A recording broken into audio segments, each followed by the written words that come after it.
आनंदपुर गांव पहाड़ों के बीच बसा एक सुंदर लेकिन गरीब गांव था। सर्दियां आते ही वहां ठंड का ऐसा कहर टूटता कि हर कोई घरों में दुबक कर बैठ जाता। इस बार ठंड पहले से भी ज्यादा खतरनाक थी। रघु, एक मेहनती किसान, अपनी पत्नी सरला और बेटे मनु के साथ गांव के किनारे बने एक छोटे से कच्चे मकान में रहता था। सुबह होते ही रघु ने सरला से कहा, सरला, लगता है इस बार ठंड ने हमें परखने का ठान लिया है। रामनाथ के खेत का काम अधूरा छोड़ दूंगा तो वो भड़क जाएगा, लेकिन मनु की हालत देखकर डर लग रहा है। रघु, काम छोड़ोगे तो पेट कैसे भरेगा? लेकिन अगर मनु को कुछ हो गया तो मैं खुद को कभी माफ नहीं कर पाऊंगी। पापा, आप चिंता मत करो, मैं बिल्कुल ठीक हूँ। मैं भी बड़ा होकर आपकी तरह मेहनत करूँगा। बस मुझे थोड़ा ठंड से बचा लो। रघु ने बेटे के सिर पर हाथ रखते हुए कहा, मनु बेटा, तुम हमारा संसार हो। ठंड चाहे जितनी भी हो, मैं तुम्हारे लिए सब कर जाऊंगा। सुनिए जी, ठंडी बहुत ज्यादा बढ़ चुकी है और ठंडी में घर के अंदर बहुत हवा आती है, तो आपको घर की मरम्मत करवानी चाहिए। रघु अपनी पत्नी सरला से कहता है, मैं कल जाकर अपने मालिक से कुछ पैसे उधार ले आऊंगा ताकि हम अपने घर की मरम्मत करवा सके। रघु खेतों में पहुंचा। ठंडी हवाएं तेज थीं, लेकिन काम करना जरूरी था। तभी जमींदार रामनाथ, जो हमेशा कठोर स्वभाव का था, गुस्से में चिल्लाया, अरे रघु, ये क्या? काम इतना धीमा क्यों चल रहा है? ठंड के बहाने सुस्ताने की कोशिश तो नहीं रहा है? मैं मुफ्तखोरी बर्दाश्त नहीं करता। याद रहे, अगर आज मेरा काम पूरा नहीं हुआ तो मैं एक भी रुपया नहीं दूंगा। रघु हाथ जोड़ते हुए बोला, मालिक, ठंड में हाथ पैर जम रहे हैं, लेकिन आपका काम मैं पूरा करके ही जाऊंगा। आप चिंता ना करें मालिक, मैं पूरी मेहनत कर रहा हूँ। इतने में रामनाथ की पत्नी सुमित्रा, जो अंदर से दयालु थी, वहां पहुंची। क्या इंसानियत मर गई है आपकी? ये लोग इतनी ठंड में भी तुम्हारे लिए काम कर रहे हैं। ये क्या कम है जो इन पर इतने चिल्ला रहे हो? इन्हें थोड़ा सहारा दो। रामनाथ ने झुंझलाते हुए कहा, तुम औरतें कुछ नहीं समझती। अगर मैं इन्हें ढील दूंगा तो ये हमारे सर पर चढ़ जाएंगे। काम के लिए सख्ती जरूरी है। सुमित्रा ने आंखों में गुस्सा और दर्द के साथ कहा, ये लोग हमारी मदद के बिना मर जाएंगे। अगर इनकी जगह हमारा बेटा होता तो क्या तब भी तुम इतने कठोर रहते? इनकी तकलीफें समझने की कोशिश करो। रामनाथ चुप रह गया, लेकिन उसकी कठोरता खत्म नहीं हुई। इधर रघु पूरी तरह से थक गया था। सुबह से ही ठंड में काम करते करते उसके हाथ अकड़ गए थे, लेकिन उसे अपने बेटे और पत्नी के लिए कमाना था। वह जानता था कि उसकी मेहनत ही उनका सहारा है। भगवान, ये कैसी परीक्षा ले रहे हो? इतने ठंडे मौसम में भी काम करना पड़ रहा है, लेकिन अगर मैंने काम छोड़ा तो सेठ मुझे काम से निकाल देगा और घर कैसे चलेगा? दिन धीरे धीरे ढलने लगा। रघु ठंड में किसी तरह काम निपटाकर घर लौटने की सोच रहा था, लेकिन रामनाथ ने उसे और देर तक रोक लिया। अरे रघु, आज का काम पूरा करके ही जाना समझा, नहीं तो कल से मत आना। अगर थोड़ा सा भी काम छूटा तो समझ तेरी नौकरी गई। जी मालिक, मैं पूरा काम करके जाऊंगा। रघु ने मन ही मन रामनाथ को कोस रहा था, लेकिन उसने कुछ कहने की हिम्मत नहीं जुटा पाया। उसकी मजबूरी ने उसे चुप कराकर रखा था।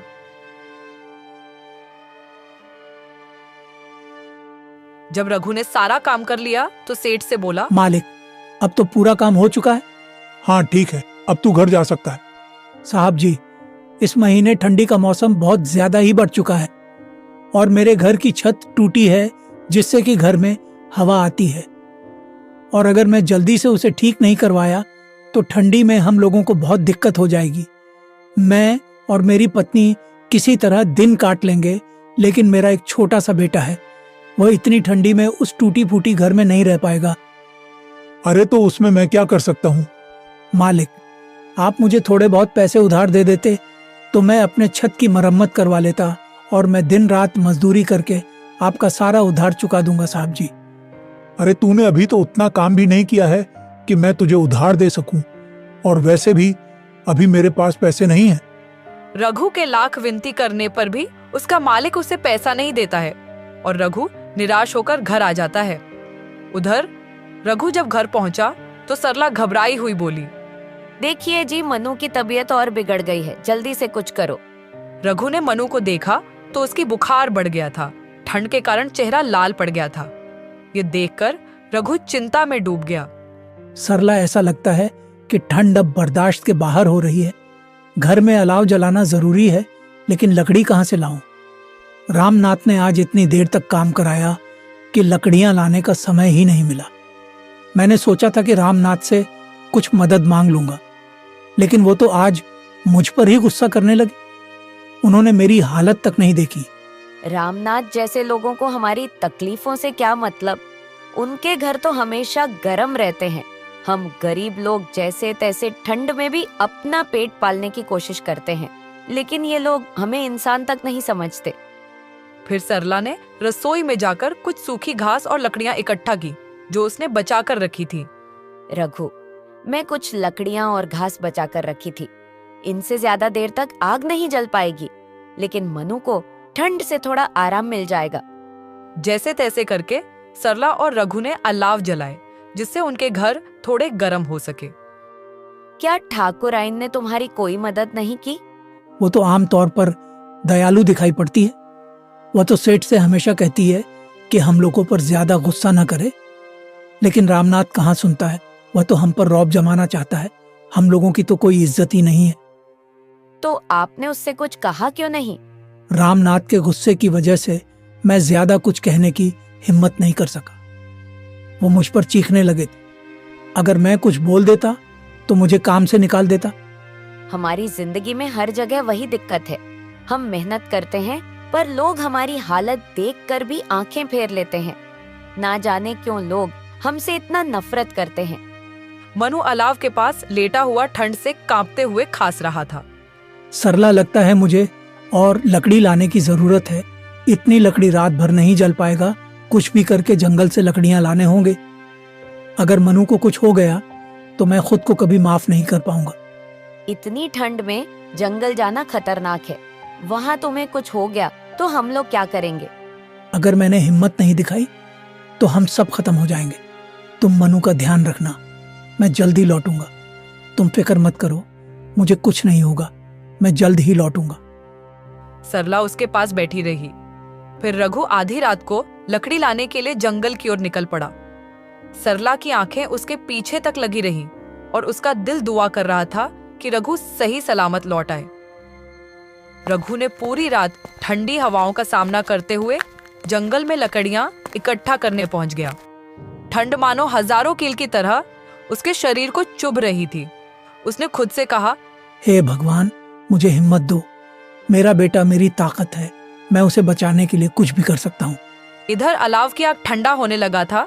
सरला मनु के पास बैठी उसकी तबीयत को लेकर चिंतित थी। मनु की तबीयत धीरे धीरे और बढ़ने लगी थी और उसकी सांसें भारी हो रही थी। मनु बेटा, सब ठीक हो जाएगा। तेरे पापा अभी लकड़ियाँ लेकर आएंगे, फिर हम आग जलाएंगे और ये ठंड तुझे परेशान नहीं करेगी। बस थोड़ी हिम्मत रख बेटा। मनु ने अपनी माँ की ओर देखा। उसकी मासूम आंखों में दर्द और थकावट साफ झलक रही थी। उसने धीमे स्वर में कहा, माँ, मुझे बहुत ठंड लग रही है। पापा जल्दी आएंगे ना? हाँ बेटा, तेरे पापा अभी आएंगे। तू चिंता मत कर, मैं तेरे साथ हूँ। भगवान सब ठीक करेंगे। मनु बेटा, आंखें बंद मत करना। तुम्हारे पापा जल्दी आएंगे, सब ठीक हो जाएगा। रघु लकड़ियां लेकर लौटा, लेकिन मनु की हालत नाजुक थी। सरला ने रोते हुए कहा, रघु, मनु की तबीयत बहुत ज्यादा खराब हो गई है। जल्दी से अलाव जलाओ, नहीं तो तबीयत और बिगड़ जाएगी। हाँ हाँ सरला, मैं अभी अलाव जलाता हूँ। फिर रघु ने अलाव जला दिए। मनु को थोड़ा राहत मिला। मनु की तबीयत बहुत बिगड़ सी जाती है ठंड में। हमें डॉक्टर को दिखाना होगा, नहीं तो भगवान जाने क्या होगा इसका। एक तो इतना ठंड और ऊपर से घर की छत टूटी फूटी है। बाहर की हवा पूरा अंदर आती है, इसलिए ठंड और ज्यादा लगती है। हाँ सरला, मैं कल सेठ रामनाथ से बात करूंगा। अपने बेटे की इलाज के लिए उनसे पैसे उधार मांगूंगा। इस बार वह मुझे जरूर उधार पैसे दे देंगे। जैसे तैसे करके रघु और सरला ने मनु को संभाला और अपनी रात काटी।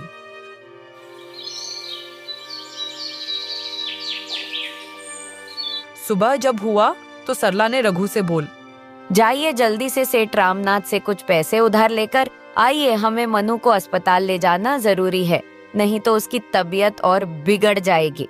रघु बड़ी उम्मीद लेकर सेठ रामनाथ के पास गया और उनसे बोला, मालिक, मुझे कुछ पैसे उधार दे दीजिए मालिक, नहीं तो गजब हो जाएगा। मेरा बेटा मनु की तबीयत बहुत खराब हो गया है, उसे डॉक्टर को दिखाने के लिए अस्पताल ले जाना पड़ेगा। आप मेरी अभी मदद कर दीजिए, मैं सारा पैसा मजदूरी करके चुका दूंगा। अरे जा, कैसा उधार? मेरे पास अभी कोई पैसे नहीं है, मैं तुम्हें उधार नहीं दे सकता। ऐसा मत कीजिए मालिक, मेरी मदद कीजिए, मुझे उधार दे दीजिए, वरना मेरे बेटे की तबीयत बिगड़ जाएगा। लाख विनती करने पर भी उसका मालिक उसे पैसा नहीं देता है और फिर कोई नया बहाना बता देता है। यह देखकर रघु कहता है, तो ठीक है मालिक, आप मुझे उधारी के पैसे नहीं दे सकते तो मेरी मजदूरी के ही पैसे दे दीजिए। अभी मेरे पास सिर्फ 1000 रुपए है, ये लो। मालिक, इस महीने तो मैंने एक भी छुट्टी नहीं की, तो उस हिसाब से तो मेरा ज्यादा पैसा बनता है। लेकिन मालिक उसे अपने बातों में फंसा देता है और रघु का ज्यादा बहस करने पर उसे काम से धक्का मार के निकाल देता है। रघु कम पैसे मिलने तथा काम से निकाल देने से बहुत परेशान हो जाता है। उसे समझ नहीं आता कि वह आगे करेगा। यूं ही सोचते सोचते वह अपने घर पहुंच जाता और सारी बात अपनी पत्नी को बताया। मगर रघु, इतने कम रुपए में हमारे बेटे का इलाज नहीं होगा। तो मैं क्या करूं सरला? मैंने कितनी विनती की सेठ रामनाथ से, लेकिन उसने तो मेरी एक भी ना सुनी और उल्टा मुझे काम से भी निकाल दिया। अब चलो, डॉक्टर के पास जो होगा वहां देखा जाएगा। 1000 रुपए लेकर वहां डॉक्टर के पास अपने बेटे की इलाज कराने के लिए चले गए, लेकिन अफसोस उसके पास पैसे ना होने से डॉक्टर मनु का इलाज करने से इनकार कर देते हैं। हमारे ऊपर रहम करो डॉक्टर साहब, हमारे बेटे का इलाज करो डॉक्टर साहब, नहीं तो वह मर जाएगा। रहम करो डॉक्टर साहब, मैं 1-2 दिन में काम करके आपका एक एक पाई चुका दूंगा। रघु के बहुत विनती करने पर भी डॉक्टर को बिल्कुल भी रहम नहीं आता और तीनों को अस्पताल से बाहर निकाल देते हैं। अस्पताल से बाहर निकलकर अपनी फूटी किस्मत को कोसते हुए दोनों रोने लगते हैं और चलते चलते एक जगह पर बैठ जाते हैं। दूसरी ओर ठंड धीरे धीरे बढ़ती जा रही थी। ज्यादा ठंड होने की वजह से अब तीनों ही बुखार से जूझ रहे थे। वह तीनों ही वहीं पर बेहोश हो जाते हैं। जब रघु की आंख खुलती है तो देखता है कि वह एक बेड पर लेटा है।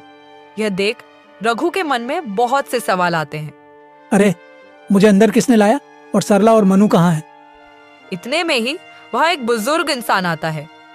बाबा, आप कौन हैं? मैं यहाँ कैसे? और मेरे बीवी बच्चे कहाँ हैं? बेटा, मैं एक वैद्य हूँ। तुम्हें एक औरत ने यहाँ पर लाया क्योंकि आप सभी को ठंड लगने की वजह से तेज बुखार हो गया था और आप तीनों लोग वहीं पर बेहोश हो गए थे। रघु उस औरत के बारे में पूछता है कि वह कौन है, तो वैद्य साहब ने इशारा करके बताते हैं। अब रघु जाकर उस औरत से बात करता है और पूछता है, आपका बहुत बहुत धन्यवाद, लेकिन आपने हमारी मदद क्यों की? मेरा आपके परिवार से कोई रिश्ता नहीं है, लेकिन एक समय था जब मेरे साथ भी ऐसा ही हुआ था और मेरे परिवार बहुत गरीबी में थी। मैं भी किसी सड़क के किनारे ठंड से जूझ रही थी और किसी नेक दिल इंसान ने इसी तरह हमारी मदद की थी। यह सुनकर रघु उसे धन्यवाद कहता है और फिर रघु अपनी बीवी और बेटा से मिलता है। अब वह औरत रघु से पूछती है, आखिर आपके साथ ऐसा क्या हुआ था जो इतनी देर रात तक आप सब इतने ठंड में भी बाहर बैठे थे? और फिर रघु बेचारा उसे अपने सारी परेशानी बताता है, जिसके बाद वह औरत रघु और उसके परिवार वालों की मदद करती है और रघु का घर भी बिल्कुल ठीक करवा देती है और उसे नया काम दे देता है। अब रघु को गरीबी और ठंड दोनों से ही छुटकारा मिल जाता है।